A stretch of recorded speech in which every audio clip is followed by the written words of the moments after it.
sea, literalmente hay un problema en la red de control de Estados Unidos cuando se trata de inmigración. Trump lo dijo, quizás exagerado, pero estos casos demuestran que seguramente no hay un veto real cuando se habla, por ejemplo, de gente tan cerca a un régimen como el de Irán. Y hay más casos también, el régimen de Irán, también la familia de Chávez, los descendientes, pero fíjense en este otro caso. La persona a quien van a ver en pantalla es Melissa Broughton Valdés, hija de una alta funcionaria policial cubana señalada por su presunta participación en la represión de las protestas. Pues bien, desde 2023 vive en Estados Unidos, también con todo tipo de lujos. Y no solo ella, de Cuba también están aquí los familiares de Fidel Castro, Antonio Castro. Por ejemplo, él, aunque vive en Cuba, usa bienes de lujo como relojes costosos, viajes a la Florida, a Estados Unidos continuados, un estilo de vida de privilegios frente a la población. Y Juan Pablo. Sí, nada, si vienen aquí a los Estados Unidos a comer apple pie, cuando deberían estar ya es comiendo mango, pasándolo duro. Bueno, mango los que pueden. Los que pueden, Cuba, ¿no? Pero lamentablemente... sí quería agregar algo acá también, para tratar de reír, para no llorar. Hay algo que me hace sentir muy bien y es la imagen que dijo Jacopo de que Maduro en algún entonces estaba viendo al influencer Salve echarle sal a su comida. Me imagino si ahorita en la cárcel Didi, que está con él en esa cárcel, le está echando sal a su carnecita también. Las personas pagan consecuencias. Tarde o temprano, el crimen no está bien y existe una ley natural, una ley sagrada, y todos van a pagar esas consecuencias en la vida, en una cárcel estadounidense o en el infierno. Así que eso por lo menos me da un poco de alegría. Las personas pagan consecuencia, dice Juan Pablo. Hemos visto varios casos. Los familiares, los Castro, son familias criminales. Son como las familias de la mafia italiana, pero secuestran países enteros. Los Castro, los Chávez. ¿Y qué hay de los Putin? Pues María Vorontovska, que es la hija de Vladimir Putin, fíjense, vive en Moscú, pero es copropietaria de Nomeco, una empresa que participa en grandes proyectos de medicina con empresas médicas de distintos países del mundo. Aunque la Unión Europea, Estados Unidos y el Reino Unido la sancionaron y congelaron sus activos en el extranjero, tienen numerosas propiedades, entre otros países, España.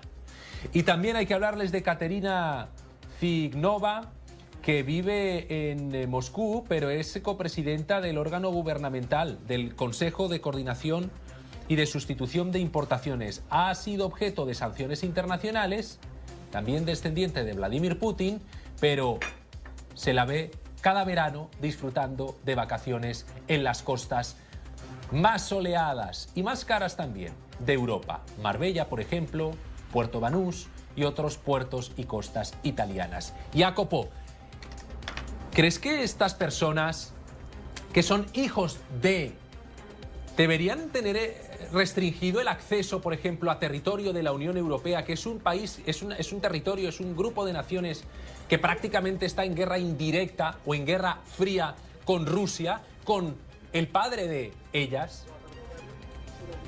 Sin duda, Roberto, tú mencionabas la mafia y yo como italiano te puedo confirmar, la mafia tiene más vergüenza. Esta gente es sin vergüenza y literalmente cuando van a Europa, a Estados Unidos, en Dubái a gastar plata, recordamos, esta es plata de los impuestos, incluso de los negocios ilegales que tienen, como los de Maduro o como lo que hemos visto con Putin, con los rusos. O sea, entonces esta gente cuando viene en Europa está lavando dinero sucio en muchos casos. Y entonces, claro, limitar el acceso, por lo menos mejorar el veto, la posibilidad de restringir, rechazar, bloquear a estas personas, porque quizás algunos tienen solo el apellido, pero muchos son verdaderamente relacionados con estas dictaduras, con estos gobiernos que, claro, no son democráticos. Atención, la noticia también es que el vicepresidente J.D. Vance encabezará las negociaciones personalmente. Él mismo se ha pronunciado sobre las conversaciones que están por empezar.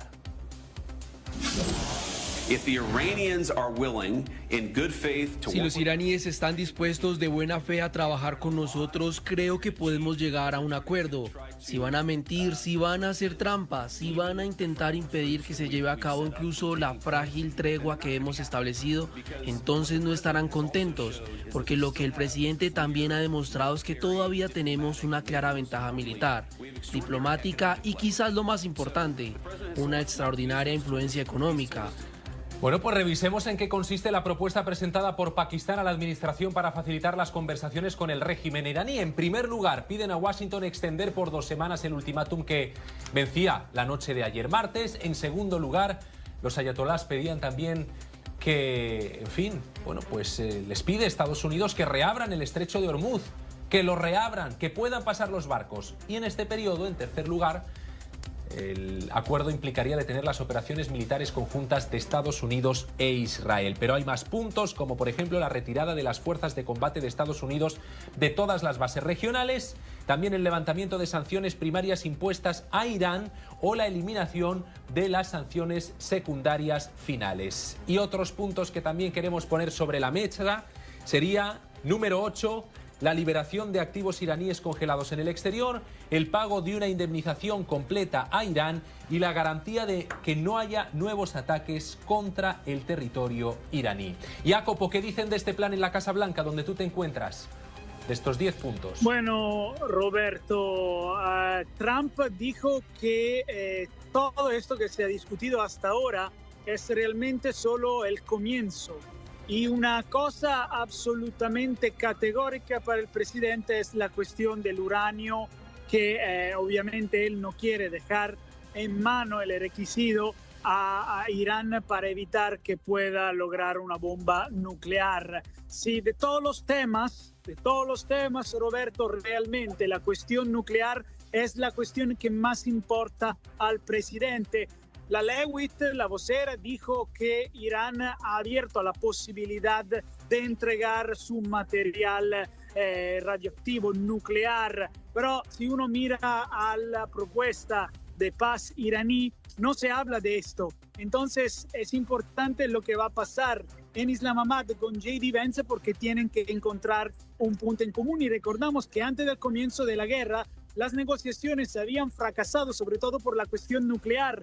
Nosotros estuvimos en una llamada con Steve Witkoff, afirmando Steve Witkoff que el problema real era el porcentaje de radioactividad que querían mantener los iraníes y que estaban tratando de engañar, de ser una trampa con Estados Unidos. Entonces, claro, ahora en estas 2 semanas quieren encontrar una solución definitiva, pero es muy difícil, Roberto, que se pueda encontrar algo frente a la resistencia iraní. Probablemente China, que ya ha jugado un papel crucial en convencer a Irán en aceptar el alto al fuego, puede jugar otra vez un papel clave en convencer a Irán a entregar su uranio.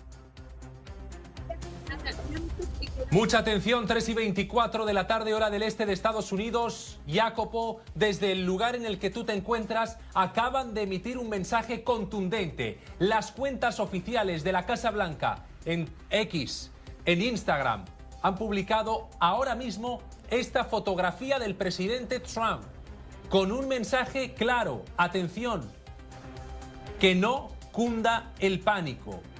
No panicans. Publican con una foto de Trump haciendo ese gesto, mandando a callar. Que no cunda el pánico, dice ahora la Casa Blanca en redes sociales.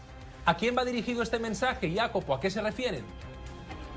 Bueno, literalmente a todo el mundo, porque hay temor que pueda interrumpirse el alto al fuego. Recordamos lo que está pasando en el Líbano ahora y el hecho que Israel ha seguido atacando. Pakistán había dicho que incluso el Líbano iba a estar incluido en este alto al fuego, pero Israel e incluso la Casa Blanca dijeron que no por la cuestión de Hezbollah, que para ellos es un grupo militante terrorista.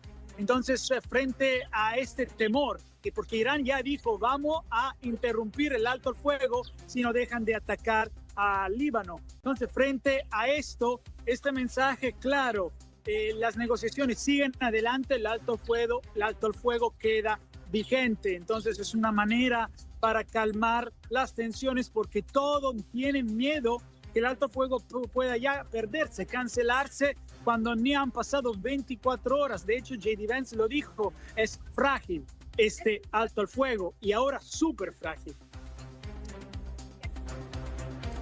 Jacopo, ¿ha entrado el mundo en pánico? ¿Está el mundo en pánico y por eso la Casa Blanca emite ese mensaje, no panicans, que no cunda el pánico? Bueno, yo creo que un poco el mundo, pero más que todo es la audiencia doméstica.